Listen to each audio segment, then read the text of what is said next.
Hello, everyone. I'm Akshita, and I was an applied intern here for the winter term, and I contributed to the prompt engineering bootcamp that we had a brief idea what's going on there and what was it about. So I'll be explaining here what were my contributions for the bootcamp. So for the bootcamp, I worked on two tasks: aspect-based sentiment analysis and stereotypical bias analysis. I'll be going through them one by one. So firstly, I'll explain what ABSA. So this diagram is like a brief description according to the paper definition of what ABSA is. So in this scenario, if you have the input text and a mask, so if you don't have the aspect and you have you want to, so the GPT-2 model has responsibility of first determining what's the mask and then assigning what's the sentiment according to it. And the second form is if you already have given the mask and the hypothesis, so if it's positive or if it's negative, and then what's the sentiment according to the given mask, the given aspect.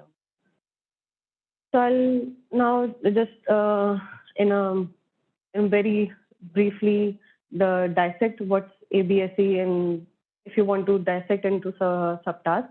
So first is you have to identify what are the aspect terms in a sentence.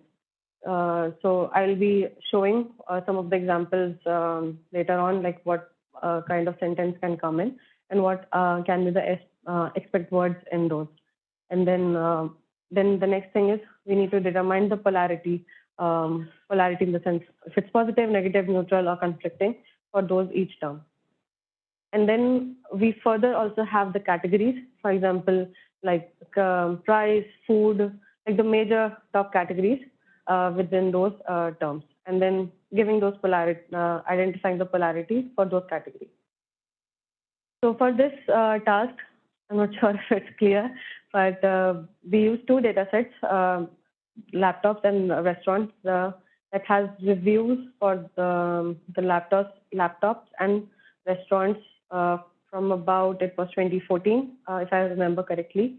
And both of the datasets had about 3,000 sentences, and each of the datasets have like customer reviews for the laptops they were using or the restaurants they went to. So now, so this is one of the examples, but now I'll be explaining in this task, we also had zero shot and few shot approach. So in zero shot, it's like you don't give any information about the aspect term. You just give the sentence. So sentence here is boot time is super fast, around anywhere from 35 seconds to 1 minute. Sentiment on boot time is positive, negative, or neutral. So we just have the sentence. We don't have any information about the terms. We just want to understand what's the sentiment for that sentence. And in another hand, for few shot, we have certain information about the aspect term, about like if what denotes as positive or what denotes as negative, so that when we give the final sentence on which we want to determine the sentiment, it gives a help for the model to understand. And for this task, we used, for evaluation, we used accuracy, precision, recall, and F1 score. So I added a code snippet from our notebook detailing what was the formulation we used for recall, precision, and F1. And the model that we used here was OPT 175. So it's a open language model from Meta that scales from 125 billion parameters to 175, and we used the 175 one, and we also have the 6.7 one. But the results that I have later, it's from 175 parameters. And for the notebook and for the bootcamp, we had our in-house library, Kaleidoscope, which we have our creators sitting here as well. And I've also added like snippet how we were able to load the model and check the model instances and use it throughout our notebooks. So this is, why we decided to use this notebook, because we wanted to access the activations and probabilities for each of the tasks, and this gave us the flexibility to access the probability for each of the sentiment for each of, and access the activations for the full vocabulary. So these are the results for the few shots. So the few shot sentence that I showed before, it was just one of the sentence, but this was a result on the laptop dataset.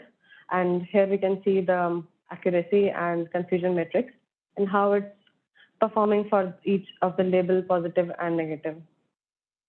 The reference scores for each of the labels.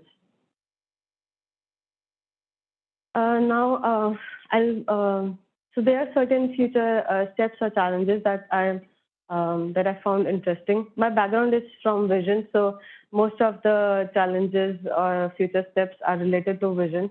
So we also see this kind of sentiment or we want to analyze these kind of sentiments in computer vision. For example, if you have a person sitting here, for example, I'm presenting to you. So if you click a picture, I'm a picture in front of you. So if you want to identify a sentiment for me, you will need some kind of, it will be helpful if you have certain context.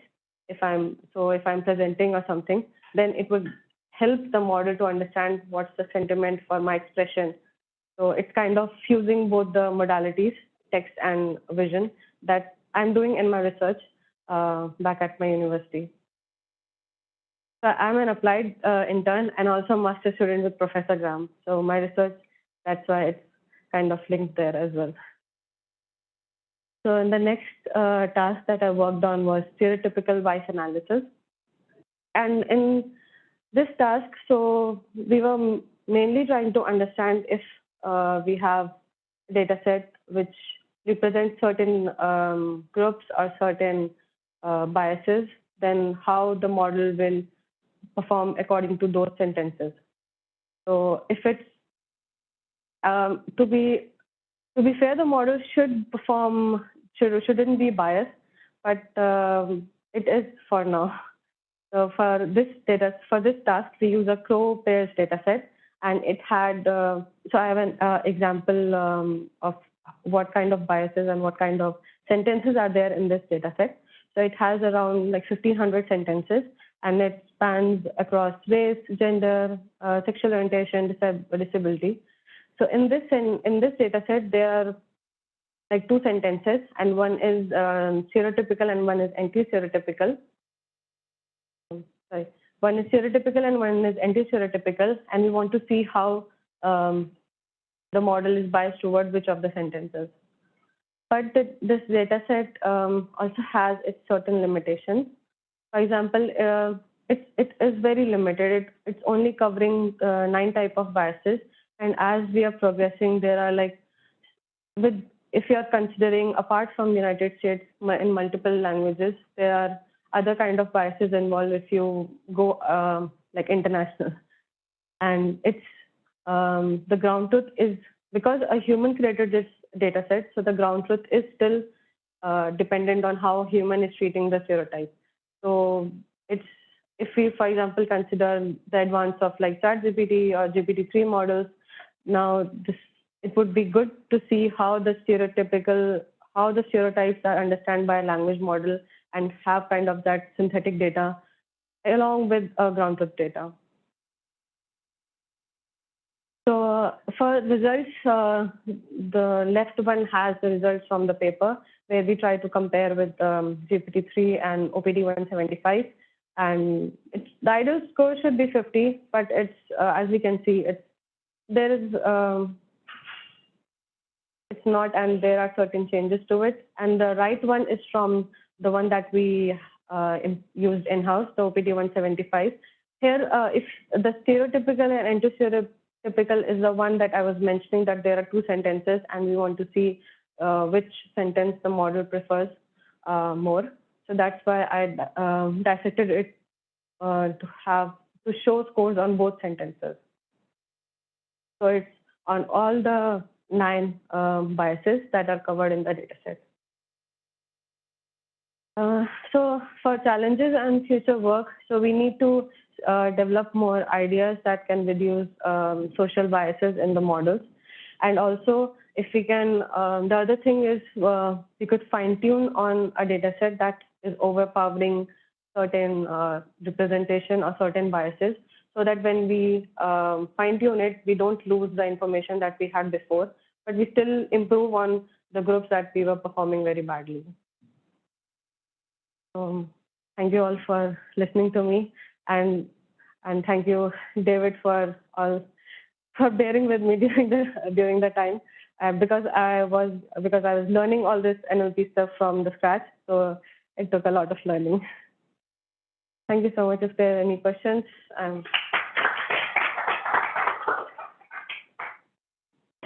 Just a quick question. Did you test, because I saw you compared GPT-3 and OPT, did you test any of the smaller models?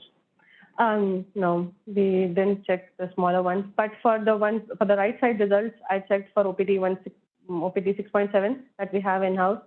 The performance was more bad in comparison to 175. Like much higher than like a 69.5? Do you know how much higher? I don't remember the exact numbers, but it was worse than this one. That's why we didn't add it in the notebooks for 6.7. We just added it for 175. Oh, okay. Okay. Do you have any intuition as to why a smaller model might be more biased than a larger one? I think so, because it still depends on the generation. Also, OPT is a generative model, so it depends on what it has been learned on before. And I'm assuming it's learned on smaller not dataset, but it's smaller parameters. So it has seen to generate kind of like jargon most of the time, and not like accurately decipher the representations more. I think so. The bigger models are able to recognize much more representations. So that's why I think the 6.7 one was much worse than the 175 one. I see. Thank you. Thanks, Akshita. My question is around what folks at OpenAI may have done to the GPT-3 model to sort of remove biases. Do we know anything about efforts there towards debiasing those models already? About OpenAI, unfortunately, no. It's very difficult to keep up with the literature, so I've not read about the biases that the techniques they have done to reduce biases. Okay, I just kind of wonder if similar with OPT, I wonder if there may be some difference due to existing efforts to debias those models. I think so. For a fair share of literature, they are trying to emphasize more on testing the fairness as they're coming up with the new task and new notebooks. But there is like more importance now on checking how they're first deciphering what kind of new biases can come in and how to reduce it, because now more people have access to these models than before because of ChatGPT. Definitely. Okay, thanks. I have a question. I'm just getting familiar with this content. So the context or the content of bias is I'm just wondering, or if you had the chance to read about it, like what was the standard for which you determine like a bias in this kinds of things? Because I'm just wondering, this could also be very contextual to the society that actually produces this type of like assessment. And so when you were working with the data, I don't know if you had the chance to take a look at it and what your thoughts of it are. Do you think this is something that makes sense in how they actually determine that this is bias or not? So for this scenario, we looked up for Crow-Pair's dataset, which had 9 biases. So at that time when we were working on this dataset, there was a new paper that was already bashing this one, saying that it's not like proper way to understand biases. So it's improving as we are going. So that's why the stereotypes are created by humans, and the biases are still like limited 9 categories, which is not sufficient biases. Like it doesn't cover all the categories. So I think it's in few months we will see a new data set that will cover more than like at least 20, 30 bias categories. That will be more than this one. Thank you. And just as a side note, I really appreciate that you are presenting in person. It's a completely different experience, and I know that some people might have not be able to actually make it for today's date, but it's definitely a very unique experience when you actually are under different type of pressure, and I really appreciate that you did it in person. Thank you. Thank you so much. I'm also learning how to present in person.